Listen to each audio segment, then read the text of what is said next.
देखो देखो कौन आया, देखो देखो कौन आया,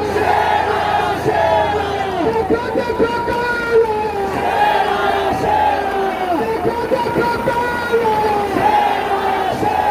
देखो देखो कौन आया, देखो देखो कौन आया, देखो देखो कौन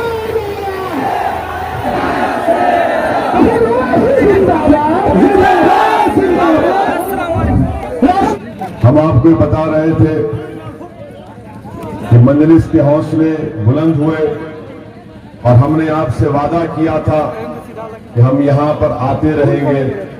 अल्हम्दुलिल्लाह 5 साल में कई मर्तबा मैं खुद यहां पर आया हूं। हमने पार्लियामेंट में सीमांचल की इंसाफ के लिए एक प्राइवेट नंबर्स बिल भी डाला। संविधान की दफा 371 को इस्तेमाल करते हुए कि जिस तरह मुल्क के मुख्तलिफ मुकामात में जो पिछड़ा इलाका होता है, संविधान में आइन में इस बात की गुंजाइश है कि उस इलाके के लिए एक अलहदा अथॉरिटी बनाई जाए और वो इलाके के लोग ये तय करेंगे कि सीमांचल में ये पैसा कहां पर खर्च हो, किस पर खर्च हो। वो बिल भी हमने पार्लियामेंट में डाला था। हम यहां पर आते रहे। हमारे मुखालिफिन, चाहे वो बीजेपी के हों, जेडीयू के हों, कांग्रेस के हों या राजद के हों, वो ये उंगली उठाते थे, मजाक उड़ाते थे और कहते थे कि ओवैसी नहीं आएगा, एक इलेक्शन का मेहमान है। हमने उनसे कहा कि याद रखो, जिस जगह पर अल्हम्दुलिल्लाह हम अल्लाह के फजल करम से अपना परचम को लेकर आते हैं, हम जिंदगी भर उस जगह को नहीं भूलते, ना छोड़कर जाते हैं। और अगर कोई ये कहेगा कि मजलिस सिर्फ एक इलेक्शन लड़ने के लिए आई थी, ये बात बिल्कुल गलत है। हम बार बार आते रहेंगे, सीमांचल के इंसाफ की लड़ाई लड़ते रहेंगे। आपके दिल को अपने काम से, अपने मोहब्बत से, अपने इखलास से जीतते रहेंगे और ये हमारा सफर जारी और सारी रहेगा। तीसरी और अहम बात मैं आपको बताना चाहता हूं कि CAA NRC की लड़ाई आप तमाम ने लड़ी थी, आप सब ने एहतजाज किया था ना। CAA NRC की लड़ाई हम सब ने एहतजाज किया था। जब पार्लियामेंट में इसका बिल पेश हुआ CAA का, आप पूछिए ये जेडीयू के लोगों से, ये राजद के लोगों से, कांग्रेस के लोगों से, इनके बड़े बड़े नेताओं से, जब लोकसभा में ये बिल लाया गया था तो हमने इस बिल की मुखालिफत में कहा कि भारत की आजाद हिंदुस्तान की तारीख में पहली मर्तबा एक ऐसा कानून बनाया जा रहा है जो मजहब की बुनियाद पर कानून बनाकर उसको मुसलमानों को उससे दूर रखा जा रहा है।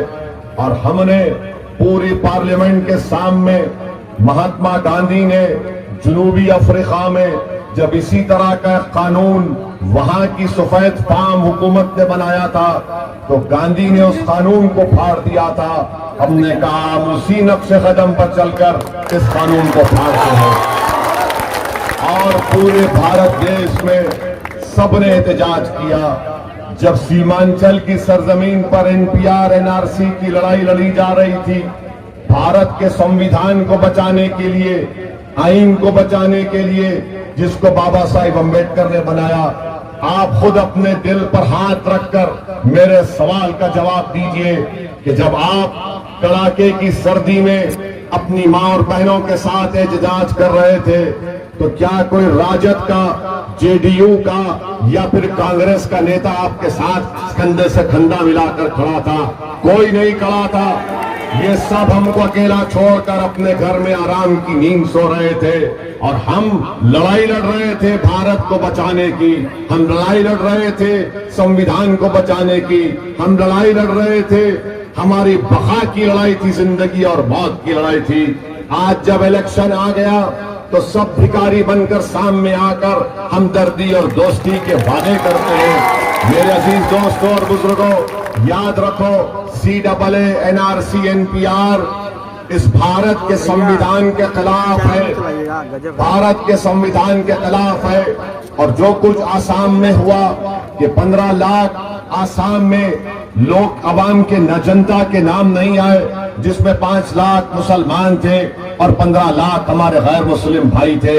उन 5 लाख जो मुसलमानों का नाम नहीं आया, बीजेपी कहती है कि उन 5 लाख को कोर्ट को जाकर अपनी भारत की शहरियत को साबित करना पड़ेगा। और जो 15 लाख हमारे गैर मुस्लिम भाई है, बीजेपी कहती है कि CAA, NPR, NRC के उनको भारतीय करार दिया जाएगा। आप बताइए, यही बिहार में बीजेपी करना चाहती है। मौजूदा बीजेपी के सदर JP नड्डा ने कह दिया कि आइंदा साल से CAA और NPR, NRC लागू होगा। इसीलिए हम आपसे कह रहे हैं कि 7 तारीख के दिन जब आप अपना वोट डालने जाएंगे, अपने वोट को जाय होने से बचाइए। ऐसे पार्टी के नुमाइंदों को वोट डालिए जो आपके दरमियान में रहेंगे, आपकी लड़ाई रहेंगे। हमारे मुखालिफिन ये सवाल करेंगे कि बताओ ओवैसी, तुमने तेलंगाना में क्या काम किया जिस रियासत से तुम आते हो? तो हम उनको जवाब देकर बड़े इत्मीनान के साथ ये कह रहे हैं कि तेलंगाना में हमने वहां के मुख्यमंत्री के चंद्रशेखर राव से बात की। उन्होंने बल्कि पूरे मुसलमानों के, दलितों के एक वफद को बुलाकर बिठाकर हमसे पूछा, बताओ क्या करना है? हमने कहा, मुख्यमंत्री जी, आप तेलंगाना की विधानसभा में एक रेजोल्यूशन पास करके तेलंगाना की जनता को और भारत की जनता को, और खास तौर से जिस प्रदेश में बीजेपी JDU है, खास तौर से सेकुलर पार्टियों को, जिन्होंने MY के नाम पर हमारा वोट तो लिया मगर M को भूल गए, M को बर्बाद कर दिया। आप एक रेजोल्यूशन बनाइए और रेजोल्यूशन बनाकर ये कहिए कि तेलंगाना में सेंसस होगा मगर NPR, NRC नहीं होगा। 48 घंटे के अंदर हमारे तेलंगाना के मुख्यमंत्री ने और मजलिस के खाली 7 MLA, कितने MLA मजलिस के तेलंगाना में? 7 है। और ये 7 MLA एक स्टेट के, प्रदेश के मुख्यमंत्री को अपनी बात मनवाते। अब तेलंगाना में NPR, NRC नहीं होगा। अगर बिहार में, मैं चैलेंज कर रहा हूं RJD को, राजद को, कांग्रेस को, क्या तुम जो तेलंगाना की सरकार ने किया तुम करोगे? तो बोलेंगे नहीं नहीं, अगर हम करेंगे तो हमारा दूसरा वोटर भाग जाएगा, वो भाग जाएगा, ये गलत होगा। अरे भाई, जो हमको मुल्क से भगाना चाहते, हमारे घर से, हमारी जमीन से उखाड़ कर फेंकना चाहते, तुम में इतनी भी हिम्मत नहीं है कि उस कानून को जो भारत के संविधान के खिलाफ है।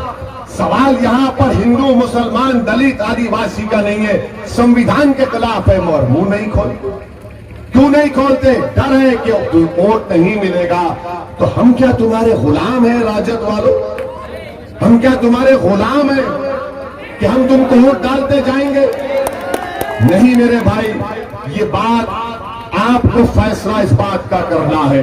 अब रहा सवाल यहां पर, 5 साल पहले आपने गठबंधन के नाम पर धोखा देकर वोट हासिल किया, हमको कहा वोट कटवाएं, मगर आपने गठबंधन को वोट दिया तो नीतीश कुमार जाकर मोदी के गोद में बैठकर दूध पी रहे हैं। क्या इसके जिम्मेदार कांग्रेस और राजद नहीं है? अगर 3 लोग मिलकर आकर बोलेंगे कि बाबा हमको दे दे, हम तीनों मिलकर बीजेपी को रोकेंगे, तो आपने तीनों को देकर रोक दिया, आपने एक को नहीं देखा। जब 3 तुमको धोखा दिए तो मुझ जैसे एक का तो साथ दे दो। तुमने 3 को वोट दिया देखकर, तीनों ने तुमको धोखा दे दिया। अब रहा सवाल के यहाँ के जो हमारे मौजूदा विधायक हैं जो इंशाल्लाह हारेंगे, जनाब क्या अबीदुर रहमान साहब, आप तो कहीं नजर नहीं आते। अररिया की जनता ने कभी इनको फोन किया तो फोन इनका जब लगता ही नहीं है, इनका फोन लगाइए, लगता अब लगेगा, क्योंकि आपका हमसे कनेक्शन है। आपसे हमारा कनेक्शन हो गया तो अब उनका फोन लगेगा।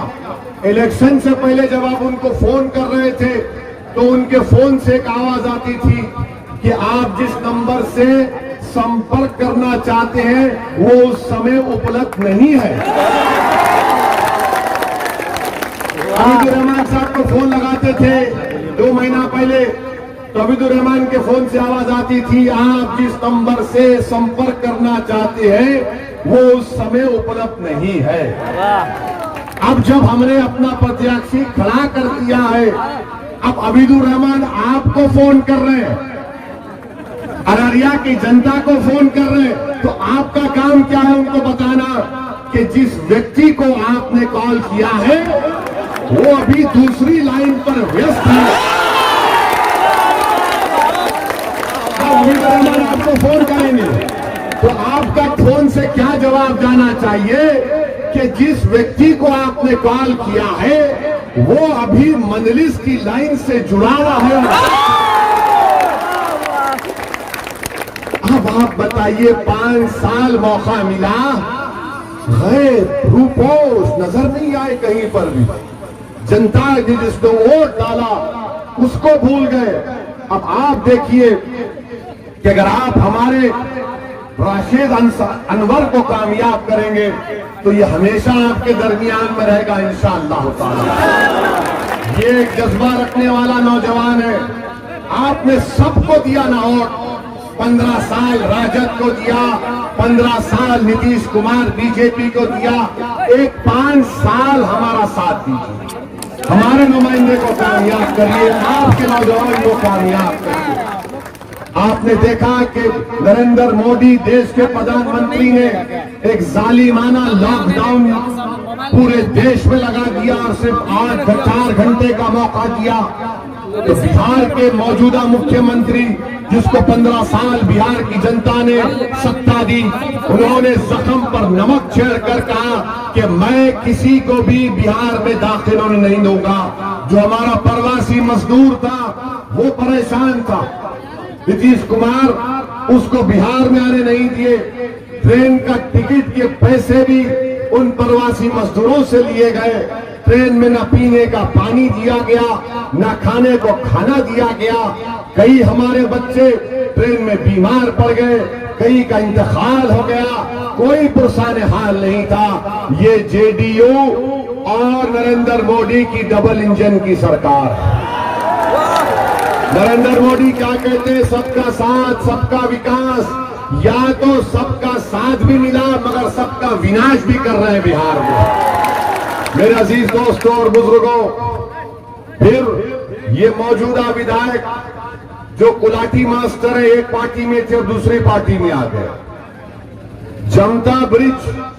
जमता पुलिया को 2017 में कहा था कि मैं इसका शिलान्यास कर दूंगा। अब्दुल रहमान साहब वो पुलिया कब बनेगी? अब तो नहीं बना पाएंगे इंशाअल्लाह। हमको यकीन है कि अररिया की जनता यहां से राशिद अनवर को कामयाब करेगी। ये वो इंशाअल्लाह ताला।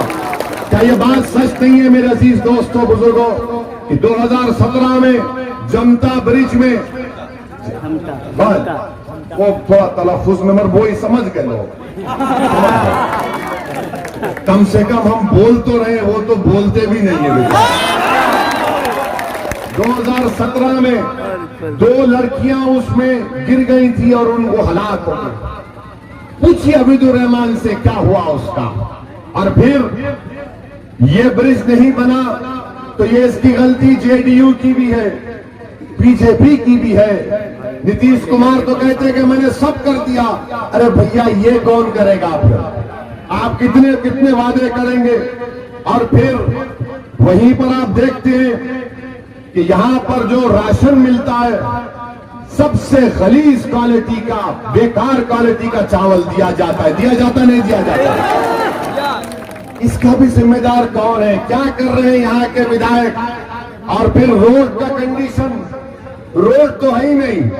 मिसाल के तौर पर हम आपको पूछ रहे हैं, अररिया से जोकीहाट की रोड माशाअल्लाह, अल्लाह नजर-ए-बद से बचाए, इतने खड्डे उसमें। अररिया से परमान, अररिया से रानीगंज, बताइए आप अस्पताल में कोई डॉक्टर नहीं, कोई दवा नहीं। हमने न्यूज में पढ़ा था कि हमारी एक बहन, एक बेटी ने अस्पताल वहां पर बच्चे को जन्म दी। कि क्या हो रहा है यहाँ पर। और फिर आप ये भी देखते हैं कि बाढ़ प्रभावित इलाका है ये अरारिया, बाढ़ प्रभावित इलाका है। आप मुझसे बेहतर जानते हैं। आपको मालूम अबीदुर रहमान ने इसको नोटिफाई तक नहीं किया 5 साल में। जब बाढ़ प्रभावित इलाका है तो उसको नोटिफाई करना पड़ता है। जब नोटिफाई होता है तो आपको गवर्नमेंट से मुआवजा मिलता है, रिलीफ मिलता है। 5 साल वोट लिए और एक मामूली कागज पर नहीं करा सके कि इसको बाढ़ प्रभावित इलाका कराकर एक नोटिफिकेशन जारी कर दिया जाए। इसीलिए हम आपसे कह रहे हैं कि अपने वोट को जाय होने से बचाइए। फिर यहां पर मनरेगा का काम का वादा किया था, अबीदुर रहमान ने किया था, मुख्यमंत्री नीतीश कुमार ने किया था। लॉकडाउन में मनरेगा का काम मिलेगा, किसी को नहीं मिला। इसका जिम्मेदार कौन है बताइए आप। और फिर यहां पर आप ये भी जानते हैं कि ये रेती का माफिया है, शराब मिलती है, तस्करी होती है। ये पूरे माफिया यहां पर बढ़ता जा रहा है। अमन कैसे कायम होगा। शिक्षा का कोई इंतजाम नहीं। और आप जानते हैं कि रिश्वत, करप्शन इतना बढ़ चुका है कि पंचायत से लेकर ब्लॉक लेवल तक अगर किसी गरीब को शौचालय या बैतुल खला बनाना है तो उसको 2000 की रिश्वत देनी पड़ती नहीं पड़ती। प्रधानमंत्री आवास में घर के लिए गरीब को 20,000 की रिश्वत देनी पड़ती नहीं पड़ती। ये हाल हो चुका है। इसीलिए एक अच्छे साफ सुथरे प्रत्याशी को आप कामयाब करिए। 7 तारीख के दिन पतंग छाप पर वोट लगाकर अररिया की तरक्की के लिए, अररिया की जनता के इंसाफ के लिए हम आपसे अपील करने आए हैं कि आप अपना एक वोट यहाँ पर हमारे उम्मीदवार जो नौजवान और काबिल हैं राशिद अनवर साहब को कामयाब करिए और इनको कामयाब करके इनको आप इन तमाम पार्टीज को शिकस्त दीजिए। ये जेडीयू के कैंडिडेट भी हैं। देखिए, याद रखिए, आपने 5 साल पहले वोट देकर हमने अपने धोखा खाया है। दोबारा आप अपने वोट को जाय होने से बचाइए। एक बदलाव की लहर पूरी सीमांचल में चल रही है और हर जगह हम जाते हैं तो नौजवान हमसे ही कहता है कि बदलाव की लहर चल रही है और नीम पार्टी के प्रत्याशी यहां से विधायक बनकर पटना को जाएंगे। मैं आपको एक और बात कह रहा हूं कि हमारे मुखालिफिन ये इल्जाम लगाते हैं कि मंजलिस का अगर नीम पार्टी का कोई जीत जाता है तो क्या करेंगे तुम लोग, क्या कर लोगे तुम लोग। मेरे भाई याद रखो, भारत की पार्लियामेंट में 2 आपके सांसद हैं, मैं और इम्तियाज जलील। और अल्हम्दुलिल्लाह 540 की भारत की पंचायत में जब मैं और इम्तियाज जलील खड़े होकर पूरे इखलास के साथ और अल्लाह पर तवक्कल करके गरीब और मजलूम अवाम की आवाज और उनकी तकलीफ को बयान करते हैं तो मौजूदा वजीर आजम को, उनकी कैबिनेट को हमारी हर बात को सुनना पड़ता है। हम सुनाते हैं। 540 के ऐवान में 2 लोग हैं।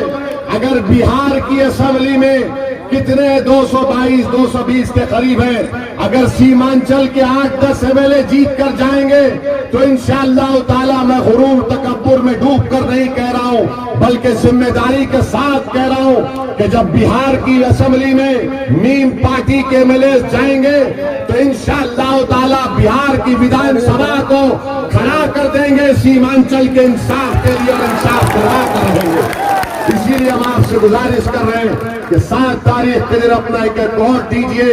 अपने बच्चों के शिक्षा के मुस्तकबिल के लिए, अस्पताल के लिए, करप्शन के खात्मे के लिए और सीमांचल के इंसाफ के लिए।